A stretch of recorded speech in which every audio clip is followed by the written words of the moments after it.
I'm sorry, but so fast I need to deal with like that. So looks like you.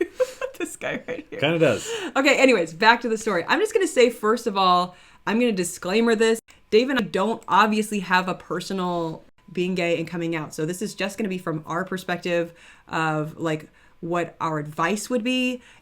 Based on mainly like situations that are NI close to that. Here's our purpose. All I want to do is send love and send connectivity and send our hearts to those that have to go through this kind of situation. Because this was something that as a part of the Christian community way back in the day, like we were very much numb to the kind of pain that people are going through all the time. And it's something that I could feel back in the day. Yeah. But like, of course, you know, coming from that perspective, we're not allowed to look at that. And therefore that giant darkness over there, I wasn't ever able to get into the shoes of people going through that. I feel like you as a double decider has put some time into this. Like, how do you manage the tribe? Because to me, this is the scariest thing ever of like, oh my God, you are different from the tribe. How do you manage that? You know? Yeah, it was seeing people that are afraid of like coming out, like the thing I was talking about, like I'm afraid to tell my parents. It's usually that. Yeah, it's usually like I'm afraid to tell my parents. So like the first thing I would say is maybe fuck your parents. Maybe you don't need to tell your parents. Maybe this is a good time to realize, you know what? I don't want to ever talk to them again. Yeah, right. Like, why are you living with somebody to where you have something personally going on that you're so afraid to share with them because they're going to be super upset? Like, very sad. Maybe those aren't people you want to be friends with. Right. Oh, well, I have to because they're my parents. Really?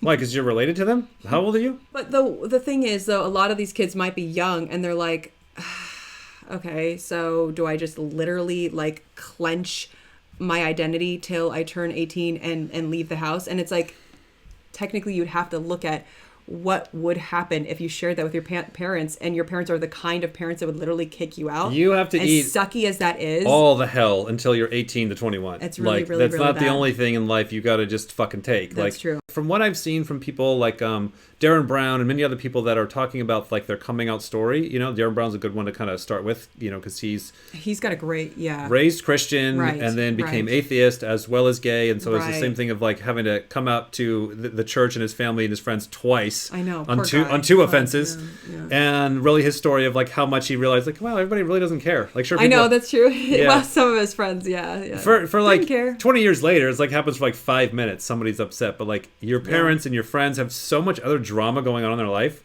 Like after a couple of days or weeks, they really don't give a shit, and they'll just like not be your friend, and then it's over with, type of deal. You know? Right, and that happened to be what worked out for him. I mean, in some situations, people are very violent and aggressive and very hurtful, and I think that's what the fear is coming from, because they're like, I don't know how my family's going to react. I'm assuming that they're going to be like, you know, disowned, because I've already heard their opinion on it. They've mentioned their opinion on it, and I know if I shared that with them, then I'd lose the love of my family. And that is one of those things that is so damn hard.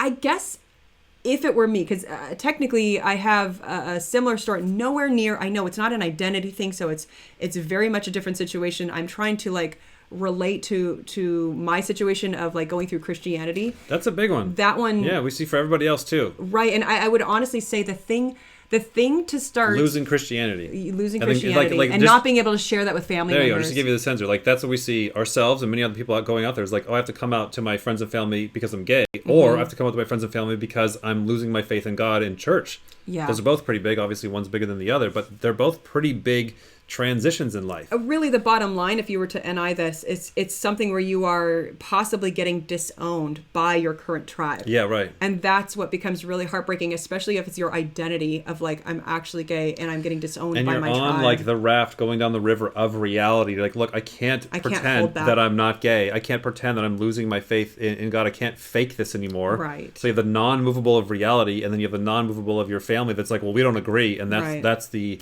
extreme pain. Right. Yeah. I would say the bottom line feels like you genuinely are going to have to build a new tribe that loves you and sees you for who you are, accepts you, and is going to be there for you through actual real life struggles that you're going to be going through. And it takes time. Out of 100 people, you're the one that is on the gender spectrum, or you're the one that is losing God, or changing political parties, or now you want to be an entrepreneur and ownership. That's another one that fucks everybody off. I know. Hey, mom and dad, I want to be an entrepreneur. Everybody will fucking hate you to death for that shit. That's true. That's another giant one, right? Mm-hmm. Whatever it is that the universe chose you. Right. Hopefully it's something. If you haven't had some transition of like, I've been living in this bubble for 10, 20 years and now I'm moving out of it. It's forcing you out and forcing you to grow. What fucking fun is that? Like, That's no, the hero's journey. I grew up with my friends and family from this bumfuck town in the middle of Iowa, and it's been 50 years later. I and we're stayed there. Wow, sounds like a real winner there. No change? Nope. Yeah, right. I was born into awesomeness and we're all awesome. Well, I doubt it. Yeah. You know, so it's like if/when reality comes and calls your name of, hey, it's time to pull you out. You're going to be different from your friends and family. That objectivity is going to force so much growth, but it's going to be so goddamn hard. The point is, what I'm saying is like, I can deal with things that are impossibly hard as long as, like, I don't know, maybe as an observer, I know what has to get done. I can't do it. I don't want to do it. I don't know how to do it. It's like, hey, if you're becoming a new identity and becoming a tribe member of a new community, you have to get this done. Well, I tried and I can't. Hey, who are you fucking complaining to? Yeah. Tough. You have to. Yeah. You have to find people in this new community. And for us, when we kind of came out to the, you know, personality community, we came out to, we're not in the Christian world. And we came out cussing. That was a big one for me. Right. And that we're friends with people in the LGBT community. Like, we had to come out to our Christian friends and family. They're like, you know what, fuck you. I'm on the side of all the gays. There, fuck you. Exactly. It feels good, but it's still like, and all my family is going to absolutely disown me. When you get that moving over time, then it's like other people are like, wow, that's inspiring. I can relate to you. Hey, me too. And you can get that energy. You could be such a powerful voice for the people that are going through the same thing. You're fucking beyond not alone. Absolutely. Reach out. Just don't stay stuck. That's all I would say. Just don't stay stuck, because you're not stuck. You don't have to stay stuck. Yes, it is going to be the hardest, most painful thing in the whole entire planet. But then once you make it through that, you are a stronger human on the other side. And you're like, oh my God, I almost didn't go through that. I almost didn't reach out and grow and build a whole new family. You don't have to stay stuck. That's the only thing I would say. When you came out to the world almost 10 years ago, it no doubt inspired a lot of people, myself included, absolutely. And you're not even gay, so that is mind control, isn't it? That was amazing power of influence. Made me come out for no reason. I've got quite a big gay audience, and a lot of the time they're coming to me for advice, sort of asking what should I do about this and that.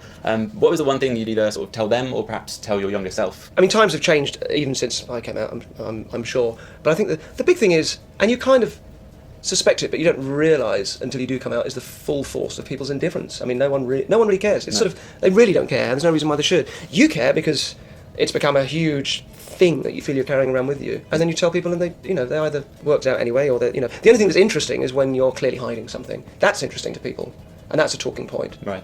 And it's sort of a bit obvious, so the chances are that's happening anyway. So to actually just be open about it immediately means it is of no interest at all. I put a little thing in the paper about it within an interview, and I expected the next day it was going to be like the last scene of Dead Poets Society, and I was getting applauded, and there was nothing, really nobody cares. You don't realise you should build a bit of a bubble around yourself, I think, and then to not have that bubble around yourself just makes life so much easier, and then you realise it really isn't important. And then after that, being open about anything is so easy because you've done the big one. Yeah, no, I think you nailed that really. It makes you feel a lot more sort of being yourself. You're not trying to hide anything anymore. Yeah. Yeah. And you get to wear shirts like that and not be embarrassed. This is true, right? What are you saying about my shirt? This is a very manly blue.